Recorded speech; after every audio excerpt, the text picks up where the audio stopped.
السلام عليكم. أهلا وسهلا بكم في حلقة جديدة من حلقات إيكو الرمضانية. النهاردة هيكون معانا حماية المحطة من مشاكل الشبكة بإذن الله.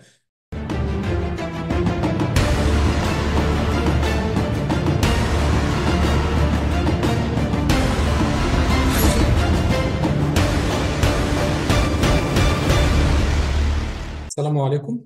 أهلا وسهلا بكم في حلقة جديدة من حلقات إيكو الرمضانية. هكون معاكم مهندس عامر علواني، ماجستير هندسة كهرباء باور، إيكو إيجيبت فاوندر. الشبكة بتتلخص سريعا في أكتر من مشكلة، لكن هنركز على الأوفر أندر فولتج، أوفر أندر فريكونسي، وكمان الاكتف رياكتيف باور كنترول، عشان الدايناميك باور فاكتور.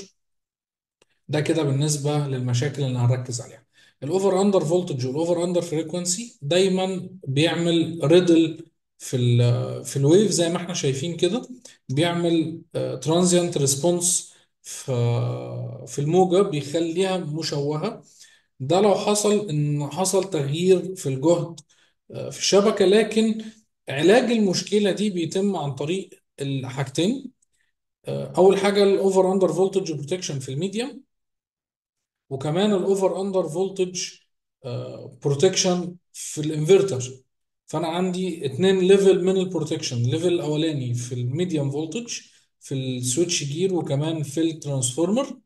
الليفل التاني بالنسبة للانفرتر نفسه، الليميتس الابر واللور ليميت للفولتج وللفريكونسي. ده كده الاوفر اندر فولتج والاوفر اندر فريكونسي بالبروتكشن الخاص بيهم. اللي بعد كده الدايناميك باور فاكتور عن طريق الاكتف رياكتيف باور كنترول. مرة واحدة الشبكة عايزة باور حاليا او مش عايزة دلوقتي. هل المحطة بتخرج suddenly؟ طبعا لا، مستحيل. هي بتخرج ستيب باي ستيب، على تقريبا على 10 خطوات، شبه درجات السلم. تنزل على 10 خطوات او بتزيد على 10 خطوات. ده بالنسبة للاكتيف باور كنترول. بالنسبة للرياكتيف باور كنترول، عندنا الكود بيقول ان احنا عندنا من 4 من 10 من 8 من 10 لسالب 8 من 10 ليد لاج باور فاكتور.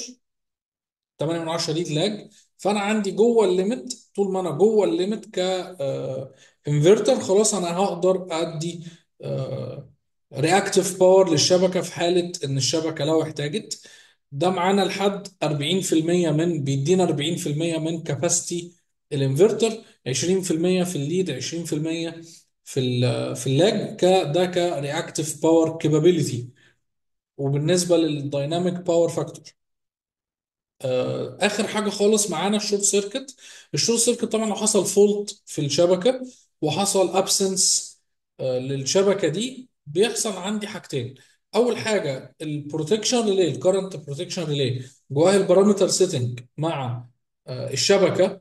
بعمل ريلي كوردينيشن ما بين السويتش جير اللي جوه المحطه، البي في بلانت بريميسز، مع السويتش جير اللي انا باخد منه جوه الشبكه او جوه الخدمه. بعمل ما بينهم كوردينيشن بحيث ان الفولت ما يسمعش عندي، والبروتكشن ريلي اللي عندي جوه المحطه يفصل قبل ما الفولت يسمع عندي في اي مشكله، او المشكله تكبر عندي جوه المحطه. ده كده اول بروتكشن. الحاجه التانيه الانفرتر، اول ما يحصل ابسنس للسيجنال الخاصه الجايه من الجريد، هيعمل تريب اوتوماتيك. ده بالنسبه للشورت سيركت. وده كده كان حمايه المحطه من مشاكل الشبكه. دي كده كانت حلقة النهاردة، ونشوفكم في حلقة جديدة إن شاء الله. استنونا في مواضيع مهمة جاية، وكلها تخص المحطات اليوتيليتي سكيل بي في بلانتس بإذن الله. شكرا، سلام عليكم.